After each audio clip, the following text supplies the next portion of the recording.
Nós vamos dar aqui uma rápida passeada aqui no texto de Paulo aos Romanos, capítulo 11. E esses dias temos falado aqui, sobre essa carta que de forma tão clara, de forma tão profunda, nos resume muito bem o plano de salvação de Deus, aquilo que Deus pensa sobre o homem, sobre a sua nação de Israel.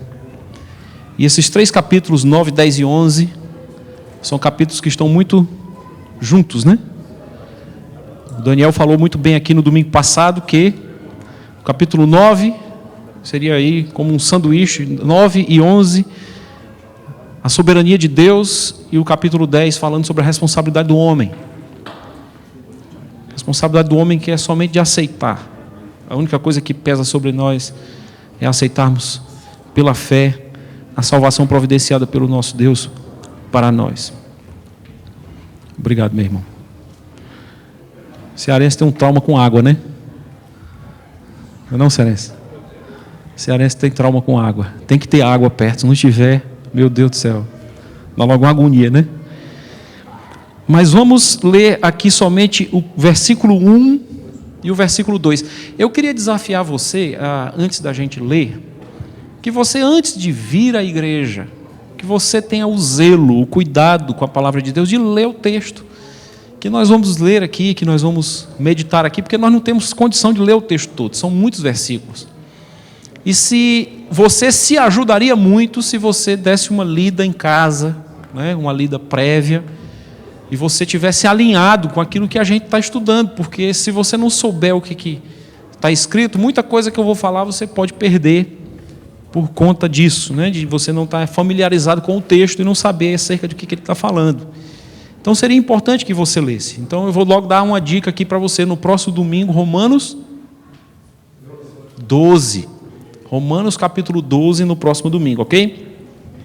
Então vamos ler versículos 1 e 2. Diz assim: pergunto, pois, terá Deus, porventura, rejeitado o seu povo?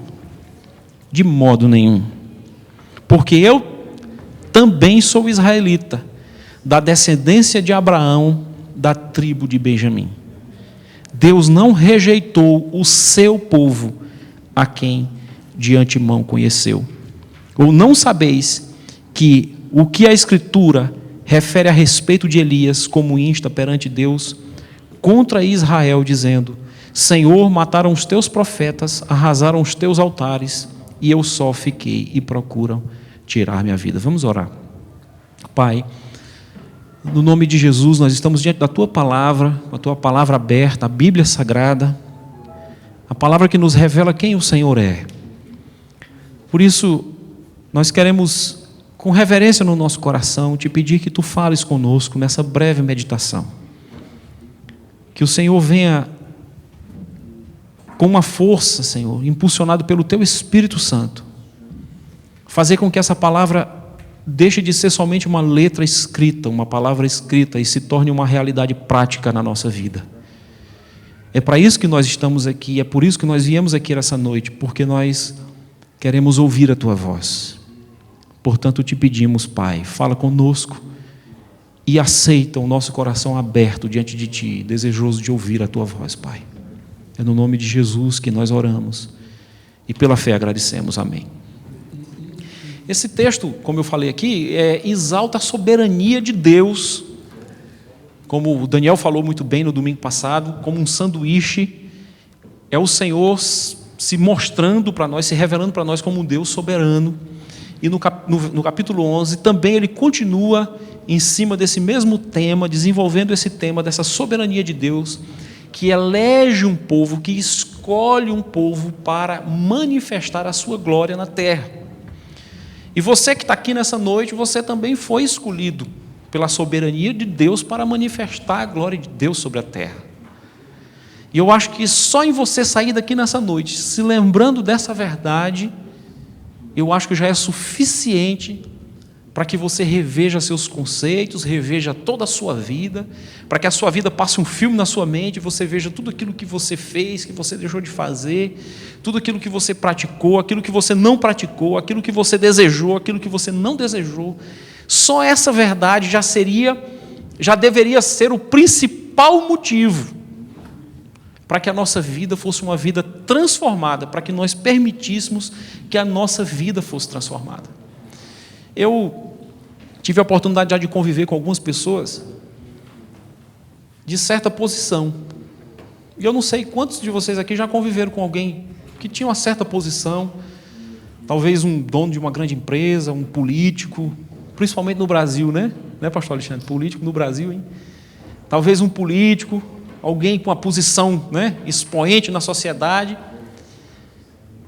E a gente observa que a tendência dessas pessoas é se tornarem cada vez mais inacessíveis, cada vez mais difíceis de você falar, de você ter contato, né? De você chegar perto, pessoas que começam a achar que são melhores do que os outros. Agora é interessante que Deus, na condição de soberano, Ele não é assim. Esse capítulo 11, apesar de revelar um Deus que é soberano, e a tônica do capítulo é a palavra rejeição. É Deus dizendo que, apesar de Ele ser o soberano, Ele não rejeita o povo a quem Ele escolhe. Ele não rejeita a mim e a você, se nós somos escolhidos nele, em Cristo. Então, o texto é muito claro, o texto é muito lindo, dizendo que, apesar desse Deus ser soberano desta forma, Ele anda na contramão daquilo que é a tendência normal de nós vivermos, porque Deus não é homem. Mas nós, como sendo filhos de Deus e como sendo a imagem e semelhança dEle, deveríamos também agir assim. Porque Deus andando na contramão, Ele tem a tendência, nós temos a tendência de, por termos as características que estão em Deus, temos a tendência muitas vezes de deturpar essas características. Mas Deus não é assim. Deus é diferente, Deus Ele não rejeita, Deus Ele não abre mão do convívio com o seu povo. Eu disse isso aqui uma vez e vou dizer de novo, se você tiver oportunidade, leia ali na entrada, um cartãozinho que tem naquele flanerógrafo que diz assim, que você na presença de Deus, você não é somente aceito, você é desejado. Deus anseia pela sua presença, Deus anseia pela minha presença. Dificilmente eu e você vamos chegar diante de Deus em oração sincera e vamos nos prostrar em oração sincera diante de Deus e nós vamos sair dali sem uma resposta, no mínimo sem um toque da presença de Deus. Isso é muito difícil de acontecer, depende muito do nosso coração. Eu tive a oportunidade de ir com minha família a Israel. Não sei quantos aqui já tiveram essa oportunidade. E eu recomendo que vá, que é uma viagem muito, muito boa, muito bacana de se fazer. Mas a gente chega lá, a gente se surpreende com a forma como aquele povo continua preso a coisas do passado. Continua preso a tradições do passado, continua preso à sua cultura, continua preso a estabelecimentos legais do passado, que os impedem de viver a graça de Deus. Para você ter uma ideia, você chega em Jerusalém, quando é sexta-feira de tarde, se você está no hotel, você entra no elevador e o elevador, os botões param de funcionar. Os botões do elevador não funcionam. Ele vai parando de andar, e cada andar que ele para, ele dá um silvo, um bip, para que as pessoas possam saber que o elevador chegou no andar, e ele abre a porta, e você entre, e você saia. Porque eles consideram que eles não podem nem apertar o dedo no botão do elevador. O café que você toma no sábado de manhã é o café passado na sexta-feira de manhã, porque nesse período de sexta-feira, de 4 da tarde, até sábado do dia seguinte, até o dia seguinte, que é o sábado, às 4 da tarde, eles não passam café, eles não esquentam água, eles cozinham os ovos que você vai comer no jantar do sábado, eles cozinham na sexta-feira, antes das 4 da tarde. E colocam debaixo de uma lâmpada para que fique aquecido ali, porque eles são proibidos de fazer qualquer tipo de trabalho, entre aspas, né? E por esse motivo, por eles serem tão apegados à lei, apegados à tradição, nós julgamos que esse povo está afastado da graça de Deus, né? Agora, muitas vezes nós também agimos assim, dentro da nossa religiosidade, dentro da nossa cultura, dentro da nossa tradição, Muitas vezes nós não permitimos que essa nossa posição, que deveria agir para o nosso bem, em favor do próximo, em favor do nosso irmão, em glorificação a Deus, nós permitimos que essa nossa tradição religiosa, que essa nossa cultura religiosa, muitas vezes tome proporções que se tornam danosas para o reino de Deus. Então é uma pergunta que eu queria que você fizesse para você mesmo nessa noite. Alguma vez a sua tradição religiosa impediu que o reino de Deus fosse exaltado através da sua vida? Isso é outra pergunta que nós devemos fazer dentro do nosso coração, é outra pergunta que nós devemos levar para casa. Será que a minha forma de ser cristão, a minha maneira de ser crente, a minha maneira de servir a Deus, ela aproxima todas as pessoas que desejam conhecer a Deus, ou ela afasta muitas vezes uma outra pessoa? Quantas pessoas se afastam do convívio do povo de Deus, da igreja, né? Vamos dizer assim, porque a igreja é o povo de Deus. Deus instituiu a sua igreja, Jesus instituiu a sua igreja, e nós somos o povo de Deus hoje, o Israel de Deus hoje na terra, e Deus institui a sua igreja, e nós muitas vezes por um rigor, um excessivo rigor que Deus não determina na sua palavra, nós impedimos que as pessoas se aproximem de Jesus. Muitas vezes as pessoas saem da igreja, se afastam da igreja por um rigor excessivo consigo, e muitas vezes com um rigor excessivo com os outros. A gente começa a olhar o outro, começa a julgar o outro, né? Aquele julgamento, mas não é do jeito que eu gosto, né? Não é muito assim, eu sou mais assado, eu prefiro, né? Um dia eu fui perguntar a uma pessoa, quando eu me converti, eu não entendia muito bem, e eu perguntei para uma pessoa que estava comigo, eu perguntei qual é a diferença, até uma pessoa da família do Marcos Coelho, que não está aqui hoje, né? Não está aqui hoje à noite. Perguntei para essa pessoa qual era a diferença de um batista para uma Assembleia de Deus. Sabe qual foi a resposta que ele me deu? Senão porque o batista não dá a paz do Senhor. O batista não dá a paz do Senhor. Isso é. Mas será que dar a paz do Senhor, deixar de dar a paz do Senhor é motivo para sermos, para nos considerarmos diferentes? Mas nós não podemos esquecer que o Evangelho, né? Porque nós pregamos o Evangelho. O Evangelho nada mais é do que a boa nova, é Deus anunciando o seu plano de reconciliação com o homem. É Deus anunciando, eu quero me reconciliar com o homem. É uma boa nova, é uma boa notícia. O Evangelho é a notícia mais alvissareira, é a notícia mais alegre, é a notícia que mais deveria gerar no nosso coração a alegria de viver, a transformação da nossa vida. E o Evangelho vai muito além do que qualquer cultura e do que qualquer tradição. E o apóstolo Paulo parece que nessa carta aos Romanos ele começa a contradizer já os gentios, os romanos que já parece que estavam querendo achar que os judeus aí já estava começando aquele contrabalanço ali, aquele conflito de interesse.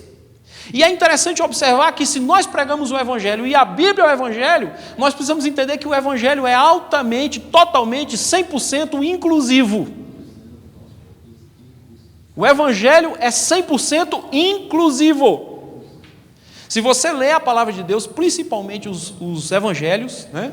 Mais uma vez, os Evangelhos, você vai ver Jesus sendo o ser humano, o líder, o homem religioso mais inclusivo que o universo já presenciou. O que diria Zaqueu se Jesus fosse exclusivista e não inclusivista? O que diria a mulher samaritana se Jesus fosse exclusivista e não fosse inclusivista? O que diria Nicodemos se Jesus fosse mais exclusivista do que inclusivista? O que diria a igreja, os gentios, se no concílio de Jerusalém, diante do parecer de Tiago, lá em Atos, capítulo, está aqui anotadinho, capítulo 15, depois você pode conferir, se Tiago fosse mais exclusivista do que inclusivista, talvez não existisse igreja hoje. Certamente nós não teríamos Romanos nas nossas mãos se Barnabé não fosse tão inclusivista. quanto foi quando pegou o apóstolo Paulo e o levou para os discípulos e disse: olha, inclui esse no meio de nós. Nós não teríamos a carta de Paulo aos Romanos. Poderia ser a carta de outra pessoa, mas nunca de Paulo. O versículo 2 é muito interessante, porque ele revela o coração do Pai. Ele diz: Deus não rejeitou.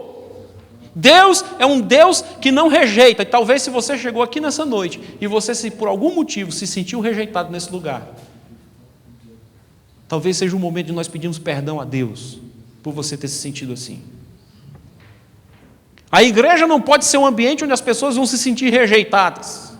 A igreja jamais pode ser um ambiente onde as pessoas vão se sentir diferentes umas das outras. Pelo contrário, nós precisamos ver na diferença que nós temos um do outro, precisamos ver um motivo de glorificação a Deus. E ele diz: Deus não rejeitou. O meu coração não é o coração de rejeitar, diz o Senhor. E depois ele vai e diz: não rejeita o quê?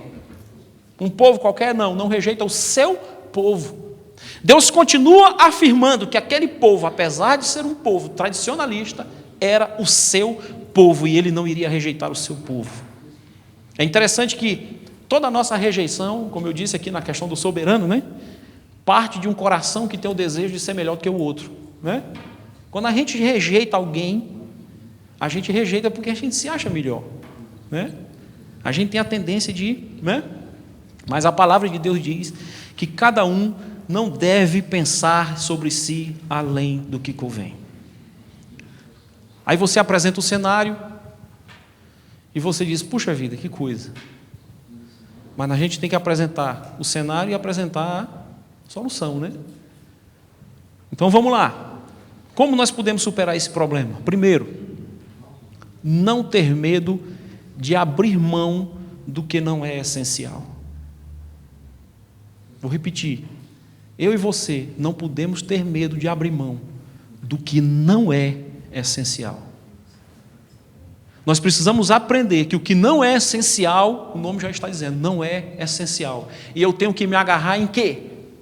Exatamente naquilo que é essencial, naquilo que eu não posso abrir mão, naquilo que é condição sem a qual eu não vou conseguir. Disso eu me agarro, naquilo que não é, eu largo.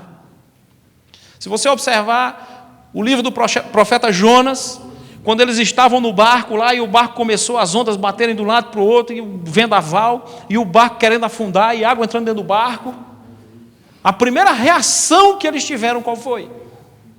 Vocês lembram, não? Ninguém lembra? Eles começaram a jogar as pessoas fora do barco, né? E guardar os sacos de farinha, saco de açúcar, né? Foi isso ou não? Foi ou não foi? Não. Eles preservaram as pessoas e começaram a jogar fora as coisas. Eles começaram a se livrar daquilo que não era essencial. Eles preservaram a vida, mas para preservar a vida, para que o barco continuasse flutuando em cima da água, eles começaram a se livrar daquilo que eles poderiam abrir mão. Começaram a jogar fora todo o peso, âncora, corda, comida, roupa, e vai embora, joga tudo. Porque chega um momento em que o barco afunda. E aí o que vai valer realmente, aquilo que você tem na sua mão, é o que é essencial. Você está entendendo meu raciocínio? Está acompanhando? Dá para ir? Se o centro é Cristo, todos os outros detalhes, cultura, gosto, tradição, minha maneira de ser, meu jeito de pensar, sei lá, porque eu aprendi assim, porque lá no, né? Porque eu vivi assim, né? Eu vou ser sempre assim, Gabriela. Gosto, cultura, tradição, tudo é periférico e não pode influenciar o cerne, a menos que a gente inverta a ordem, o periférico passe a ser o cerne passe a ser o periférico. Aí a gente se pergunta: mas o que é que vão dizer de mim, né? Eu percebo às vezes muitas pessoas que se questionam: mas eu não posso abrir mão, o que é que vão dizer de mim? Mas me ofendeu de novo, o que é que vão dizer de mim? Vão me chamar de banana. Vão dizer que eu sou um pamonha, né? Mas lá vai eu ter que abrir mão de novo. Mas lá vai eu ter que perdoar de novo. Mas lá vou eu ter que mudar de novo, me adaptar de novo. Mas lá vai eu ter que... de novo. Deixa eu dizer uma coisa para você. Importa que todo homem compareça perante o tribunal de Cristo, diz a Bíblia. Depois de fazer o quê? Somente uma vez. Morrer. Aí eu pergunto para você uma coisa. No dia do nosso funeral, quando o nosso caixão estiver esticado sei lá, algum canto qualquer, né? Aí vão chegar perto do caixão e vão dizer assim: coitado, abriu mão de tanta coisa, podia ter juntado mais dinheiro, podia ter perdoado menos, né, pastor Alexandre? Podia ter servido menos, podia ter crido menos, né? Vocês sabem aqui que morreu recentemente um grande amigo, um irmão, presbítero da nossa igreja lá em São Luís, um irmão precioso, precioso. Adoeceu, em 3 dias estava morto. 3 dias. E eu recebi algumas fotos, né? Que o pessoal tem mania de mandar foto de tudo, até de enterro, né? De velório, né? Mandaram algumas fotos para mim do enterro desse irmão, José Carlos. E muita gente criticava Zé Carlos. Porque Zé Carlos era um homem que não tinha roupa. Ele era muito rico, viu? É rico, deixou muitos bens para a família dele. Mas ele era assim, se chegasse alguém, ele tivesse com uma sandália no pé, o cara tivesse assim, ele tirava e dava e voltava para casa descalço. E as pessoas brigavam com ele, criticavam ele. Zé é doido, Zé é doido.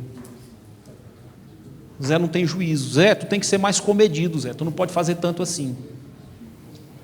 Zé, não é assim, Zé. Tu pega a pessoa na rua e leva para dentro da tua casa, Zé. Não pode ser assim. Mas no dia do enterro do Zé, que a cidade inteira se mobilizou para ir no enterro do Zé, as crianças da favela choravam no pé do caixão daquele homem. E eu não vi ninguém chegar e dizer assim: Zé, se doou tanto. Pastor Jaime, morrendo de enxaqueca, dor de cabeça, mas está servindo o corpo de Cristo. Por que o senhor serve tanto, pastor? Por que o senhor serve tanto, pastor Alexandre? Se dá, se desgasta, se doa, se oferece, se entrega, sofre. A turma não entende. Aí vem crítica, vem pancada, vai pancada.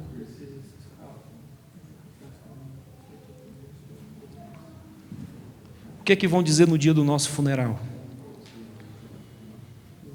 Esse é o princípio de Mateus, capítulo 6. Depois você lê, quando Jesus diz assim: se você busca recompensa nessa terra, quando o reino de Deus se manifestar, em verdade te digo que já recebeste a tua recompensa. Palavra dura de Jesus.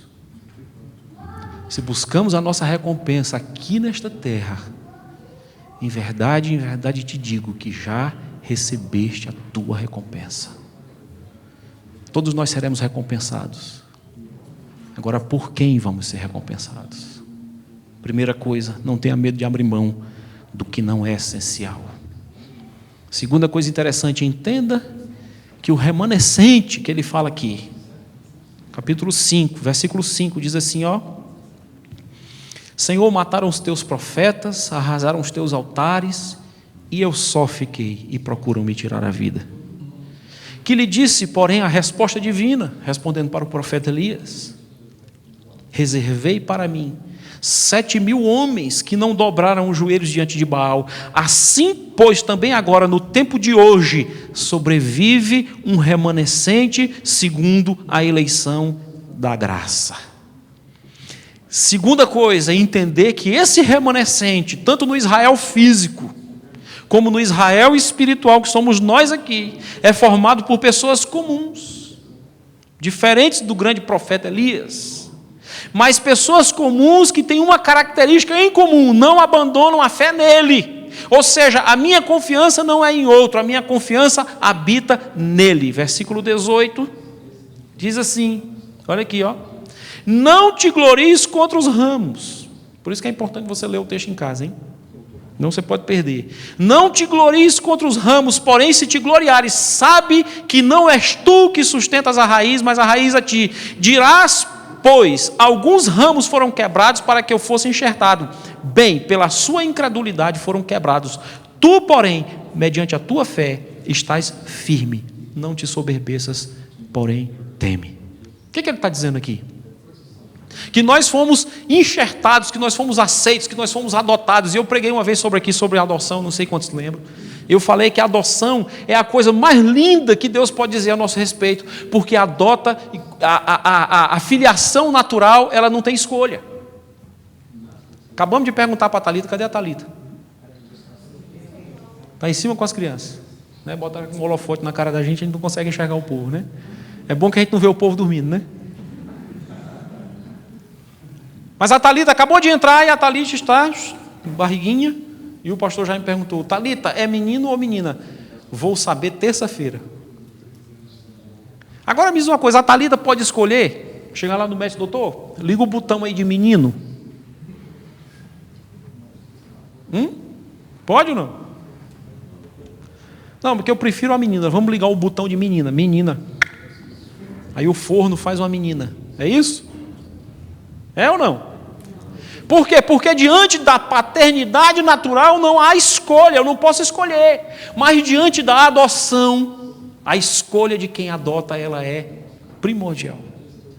E eu e você fomos escolhidos, nós fomos adotados por Deus, diz a Bíblia. Nós temos esse grande privilégio de Deus olhar para mim e para você e dizer: eu vou adotar o Pedro, do jeito que ele é, defeituoso, falador, complicado, ignorante muitas vezes, grosso muitas vezes, homem, mas eu vou adotar ele do jeito que ele é, com a altura que ele tem, com a cor que ele tem, com os olhos que ele tem, do jeito que ele é.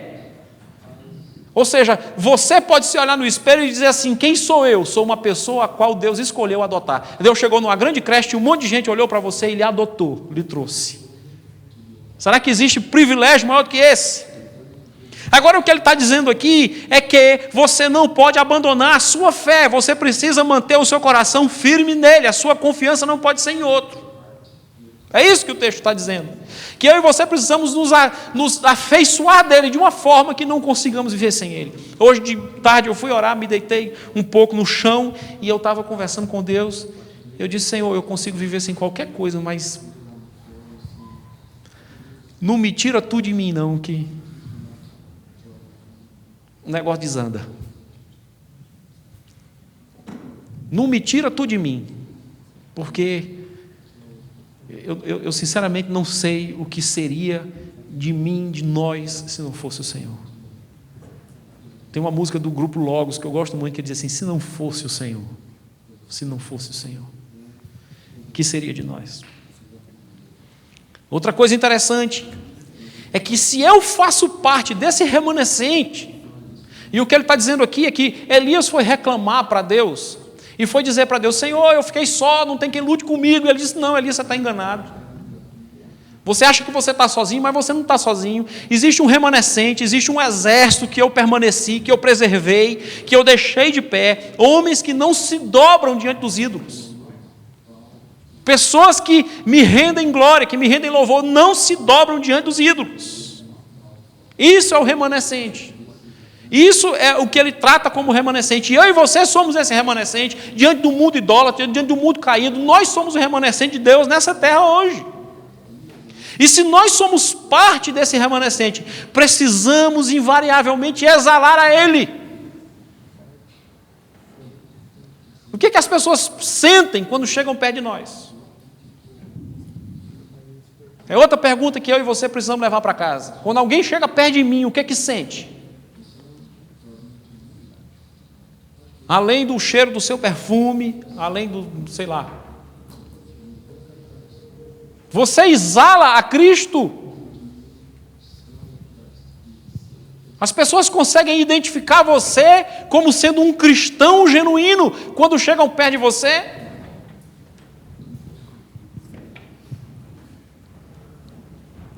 E se eu exalo a Cristo, eu preciso entender que a essência dele é a salvação da humanidade. O que seria de Nicodemos se não tivesse ouvido o Cristo inclusivo se dirigir a ele e dizer: Nicodemos, Nicodemos, te importa se converter? Te importa nascer de novo? Te importa reconhecer que tu precisa de mim para te salvar? E aí, naquele contexto de Nicodemos, ele diz o versículo mais conhecido da Bíblia, que nós sabemos de cor e salteado: porque Deus amou o mundo de tal maneira que doou, ofertou o seu Filho unigênito para que todo aquele que nele crê não pereça, mas tenha a vida eterna. Essa é a essência do Evangelho. Não existe Evangelho, não existe igreja, não existe povo de Deus sem exalar a Cristo, e não existe Cristo sem salvação. Não existe Cristo sem salvação. A ênfase da palavra é Deus se reconciliando com o homem. No mesmo a carta de Romanos, capítulo 1, versículo 16, Paulo diz: eu não me envergonho do Evangelho. Por quê? Porque é o poder de Deus para quê? Para que todo homem seja julgado diante de Deus, é isso? É ou não? É? Não. Porque não me envergonho do Evangelho, porque é o poder de Deus para a... Oh, glória a Deus! Para a salvação de todo aquele que crê, tanto do judeu quanto do grego. Todo aquele que crê. O coração de Deus pulsa por salvação. Pulsa por salvação. Pulsa por salvação. Pulsa por salvação. Você sabe por quê? Porque Deus sabe. Deus sabe qual é o destino de um homem que morre sem conhecer a Cristo. E eu e você sabemos, pelo que a palavra de Deus nos ensina, qual é o destino de um homem que morre sem conhecer a Cristo. E por que nós nos tornamos tão indiferentes, às vezes, com as pessoas que não conhecem a Cristo, sabendo que se essa pessoa tiver a sua morte ali, estará condenada a passar a eternidade inteira ausente, completamente ausente da presença de Deus. E o pior é a ausência de Deus, mas também na presença do diabo. E por que nós nos tornamos tão indiferentes? Talvez seja porque nós temos muito forte dentro de nós um instinto de autopreservação. E isso também é cultural. Isso também é cultural. Esse instinto de autopreservação que a nossa cultura nos impôs. Vocês viram o que aconteceu essa semana em Nova York, né? Vocês viram, não? Qual foi o fenômeno mais interessante que aconteceu em Nova York essa semana? Tempestade de neve, né? Eu vi a reportagem e realmente o fenômeno natural foi a tempestade de neve. Mas o fenômeno mais interessante que eu achei, sabe qual foi? Os supermercados ficaram vazios, mas não de pessoas, de mercadorias. Todo mundo correu no cartão de crédito e comprou o que podia, o que não podia, o que tinha, o que não tinha, saiu levando tudo, feijão enlatado, tudo que você possa imaginar, o pessoal comprou e levou para casa com medo de ficar com fome. A tempestade passou, hoje os meninos estavam brincando, descendo, todo mundo de tobogã, descendo na neve, brincando na neve, fazendo boneco de neve. A tempestade durou 2 dias, né? Foi 2 dias? 3? Será que em 3 dias dá para morrer de fome? Precisava desse desespero todo? Corre que vai acabar tudo, vai acabar tudo, todo mundo vai morrer. Sabe o que é isso, irmãos? Eu também faria a mesma coisa.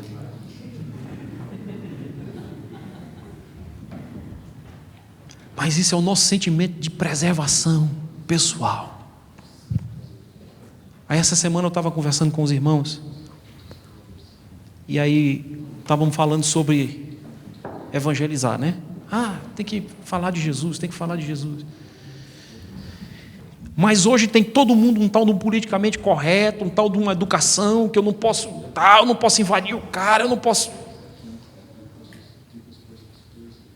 E aí, por conta de eu não poder invadir, por conta de eu não poder falar, por conta de eu não poder ser deselegante, por conta de eu ter que ser politicamente correto, por conta de eu tenho que ser educado.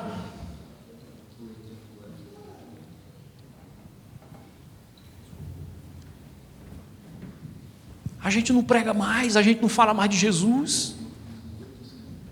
Eu não posso mais falar de Deus, porque o que vão pensar de mim? Não, eu não posso me identificar como cristão, porque se eu me identificar como cristão, o que vão dizer de mim? Vão me criticar, vão falar mal de mim, vão me discriminar, eu vou ser discriminado. Nós vivemos num estado laico.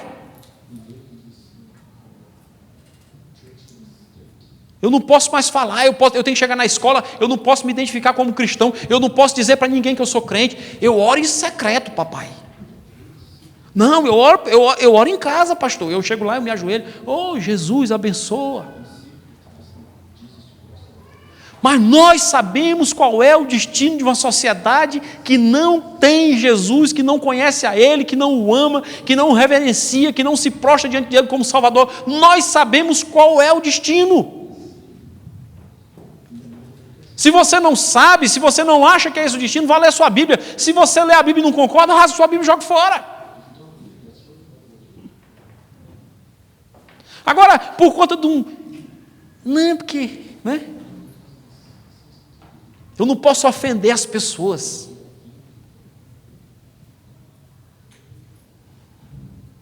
Cuidado, irmão.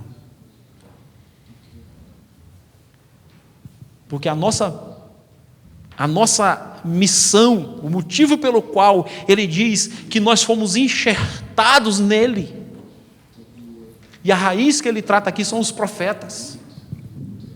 O motivo pelo qual nós fomos enxertados na tradição única que importa, que é a palavra de Deus, naquilo que foi profetizado pelos profetas, é mostrar os frutos que provêm dele.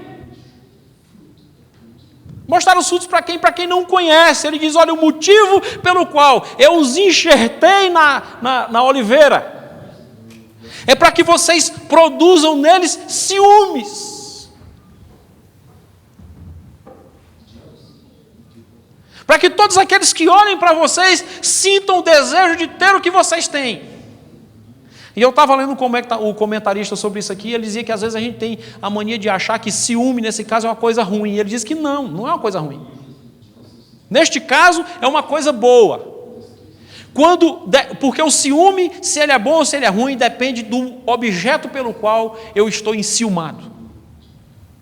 E se o meu ciúme é da presença de Deus, do Deus verdadeiro, do Deus Criador, o meu ciúme é bom. Porque o meu ciúme vai provocar em mim um desejo de buscar a Ele também. Então as pessoas precisam olhar para nós e ter ciúme do que você tem. As pessoas precisam olhar para mim e ter ciúme do que eu tenho. Um exemplo interessante. Um rapaz aqui que eu nunca vi, não sei quem é. 17 anos de idade, chamado Robert Robinson. Olha o que aconteceu com ele. Aos 17 anos de idade, em Londres, em 1700 e alguma coisa, foi levado para ouvir George Whitefield pregar. Depois que ele saiu de lá, ele disse uma coisa interessante. Eu fui por pena dos pobres metodistas. Fui por pena deles. Mas saí de lá com uma profunda inveja da felicidade deles. Eu fui por pena, saí com inveja.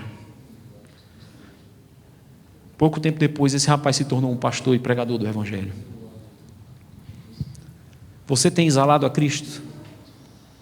Ou você tem tanto respeito, ou politicamente correto, no seu coração que lhe impede de falar do Senhor?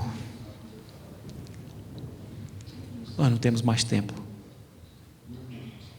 Nós não temos mais tempo. Amanhã pode ser tarde. E por fim, nós temos que firmar no nosso coração a verdade sobre termos sido enxertados. Algo que eu e você não merecíamos. Veio de fora para dentro. Alguém foi lá e pegou você. Escolheu você. Um agricultor divino.